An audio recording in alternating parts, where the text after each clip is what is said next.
जो लोग धर्म के आधार पर सनातन धर्म के, हिंदू धर्म के, पहले हिंदू धर्म बोलते थे, अब सनातन धर्म बोलते हैं। ए सनातनियों, जरा कृपा करके बताओ, बिहार सरकार पर तो आप बात कर रहे हैं, तो क्या ये बिहार के काम करने वाले लोग, क्या उनको महादेव की पूजा करने की इजाजत नहीं? कर्नाटक के केंद्रीय विद्यालय में जमात उल विदा की छुट्टी है, लेकिन पश्चिम बंगाल के केंद्रीय विद्यालय में इस दिन छुट्टी नहीं है। केंद्र सरकार के द्वारा चलाए जाने वाले केंद्रीय विद्यालय में छुट्टियों का अलग अलग मापदंड होना किस बात का सूचक है? नमस्कार, मैं कोमल शर्मा और आप देख रहे हैं एक न्यूज 24। बिहार के शिक्षा विभाग की ओर से जो आदेश जारी किया गया है, उस पर अब जदयू के मुख्य प्रवक्ता नीरज कुमार ने बीजेपी पर निशाना साधा है। निशाना साधते हुए क्या कुछ कह रहे हैं, आइए सुनते हैं उनकी बातों को। 24 घंटे के अंदर जिस ढंग से धार्मिक ध्रुवीकरण के लिए के आधार पर शिक्षा विभाग के फैसले को मापा जा रहा है, तो इस पर नजरिया साफ होना चाहिए। सहमति असहमति का लोकतंत्र में सबको अधिकार है।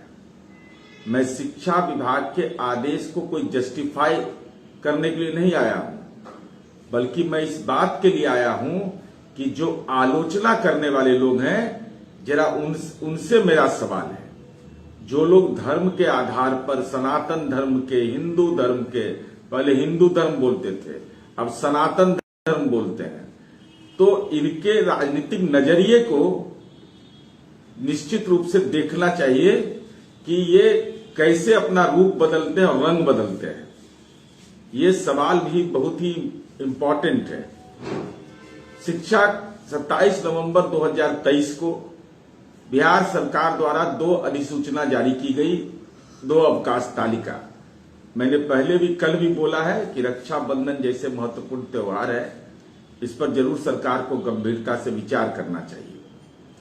अब छुट्टी पर सवाल उठाने वाले लोगों ने शातिराना तरीके से क्या किया? 2 अवकाश तालिका में एक अवकाश तालिका की चर्चा की, दूसरे अवकाश तालिका की चर्चा नहीं की, जो आप भी जान गए हैं। लेकिन हम यह जानना चाहते हैं कि बिहार के लोग तो पूरे देश के अंदर रहते हैं। बार बार यह सुविधा के अनुसार बोला जाता है कि पलायन होता है।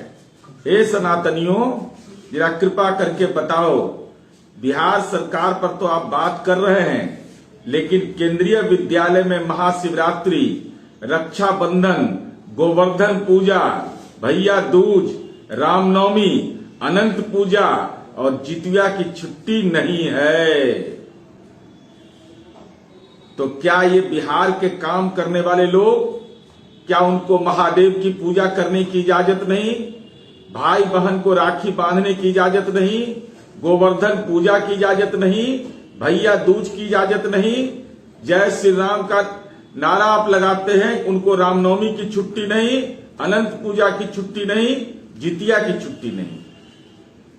इसका मतलब आप तो सनातनी हैं। केंद्र में आपकी सरकार, केंद्रीय विद्यालय का संचालन का दायित्व तो आपका, तो ये छुट्टियां क्यों नहीं है? इस सवाल का जवाब निश्चित रूप से मिलना चाहिए। अलग अलग राज्यों में आप तो कहते हैं कि एक देश एक कानून, अलग अलग राज्यों में केंद्रीय विद्यालयों में अलग अलग छुट्टी दी जाती है। पश्चिम बंगाल के केंद्रीय विद्यालय में रामनवमी की छुट्टी नहीं, कर्नाटक के केंद्रीय विद्यालय में रामनवमी की छुट्टी है। कर्नाटक के केंद्रीय विद्यालय में जमात उल विदा की छुट्टी है, लेकिन पश्चिम बंगाल के केंद्रीय विद्यालय में इस दिन छुट्टी नहीं है। पश्चिम बंगाल के केंद्रीय विद्यालय में होली की 2 दिन छुट्टी है, कर्नाटक में 1 दिन की छुट्टी है। कर्नाटक के केंद्रीय विद्यालय में रक्षाबंधन की छुट्टी नहीं है। जन्माष्टमी की छुट्टी तो केवल बंगाल के केंद्रीय विद्यालय में जन्माष्टमी की छुट्टी नहीं है और रक्षाबंधन की छुट्टी है। कर्नाटक के केंद्रीय विद्यालय में करवा चौथ की छुट्टी है, बंगाल के केंद्रीय विद्यालय में करवा चौथ की छुट्टी नहीं है। कर्नाटक के केंद्रीय विद्यालय में दशहरा की 1 दिन की छुट्टी नहीं है, बंगाल के केंद्रीय विद्यालय में 2 दिन की छुट्टी है। इसी तरह बुद्ध पूर्णिमा की छुट्टी उत्तर प्रदेश के केंद्रीय विद्यालय में तो है, लेकिन पश्चिम बंगाल और कर्नाटक में नहीं है। तो ये केंद्र सरकार के द्वारा चलाए जाने वाले केंद्रीय विद्यालय में छुट्टियों का अलग अलग मापदंड होना किस बात का सूचक है? कौन है सनातन विरोधी? आपसे बड़ा सनातन विरोधी कौन होगा? केंद्रीय विद्यालय आप चला रहे हैं और अलग अलग मापदंड आप अपना रहे हैं। अब प्रवचन बिहार में कर रहे हैं। अब चलिए इनका नजारा देखिए। अलग अलग राज्यों में अलग अलग छुट्टी होती है। उत्तर प्रदेश अयोध्या की भूमि है, राम जन्मभूमि की है, तो रामनवमी की छुट्टी मिलती है। बिहार सरकार की बिहार में मां सीता की ये भूमि है, तो जानकी नवमी की छुट्टी मिलती है। 17 मई 2024 को जानकी नवमी है, खूब धूमधाम से लोग मनाएंगे।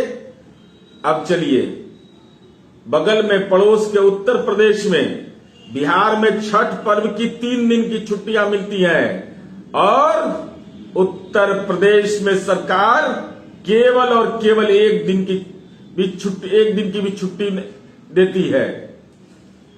तो क्या योगी सरकार यह कह सकती है, या भाजपा के तथाकथित सनातनी यह कह सकते हैं कि उत्तर प्रदेश में छठ पूजा नहीं होता है?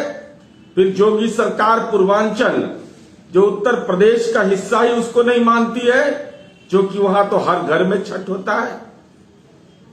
ये तो फर्जी हिंदू है ना, फर्जी सनातनी है उत्तर प्रदेश में ना, कि वह छुट्टी नहीं देते हैं छठ पूजा में। ये भारतीय जनता पार्टी को स्पष्ट करना चाहिए और अंतर को समझना चाहिए। उत्तर प्रदेश मथुरा कृष्ण की जन्मभूमि है, तो जन्माष्टमी और गोवर्धन पूजा मनाया जाता है। बिहार में जन्माष्टमी की छुट्टी मिलती है। इस आधार पर लोग कहेंगे कि सनातन विरोधी है बिहार, तो हम भी बोलेंगे कि आप छठ की छुट्टी नहीं देते, तो आपसे बड़ा सनातन विरोधी कौन है? हाँ, एक छुट्टी से आपको असहाय दर्द हो रहा होगा, वह है रविदास जयंती और कबीर जयंती। चूंकि ये दलितों का से जुड़ा हुआ मामला है, तो रविदास जयंती और कबीर जयंती के दिन बिहार में छुट्टी दे दी गई, लेकिन केंद्र सरकार और उत्तर प्रदेश के केंद्रीय विश्वविद्यालय में नहीं है।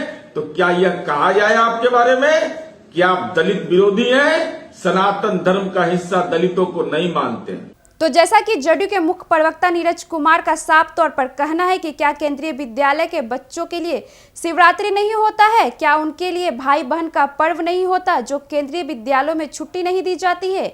इस तरीके से जदयू के मुख्य प्रवक्ता नीरज कुमार ने बीजेपी पर साफ निशाना साधा है। इस खबर में बस इतना ही। ऐसे ही तमाम खबरों के लिए हमारे साथ बने रहे और देखते रहे एक न्यूज 24। अगर हमारा ये वीडियो यूट्यूब पे देख रहे हैं तो सब्सक्राइब करें, अगर फेसबुक पेज पर भी देख रहे हैं तो फॉलो करें। धन्यवाद।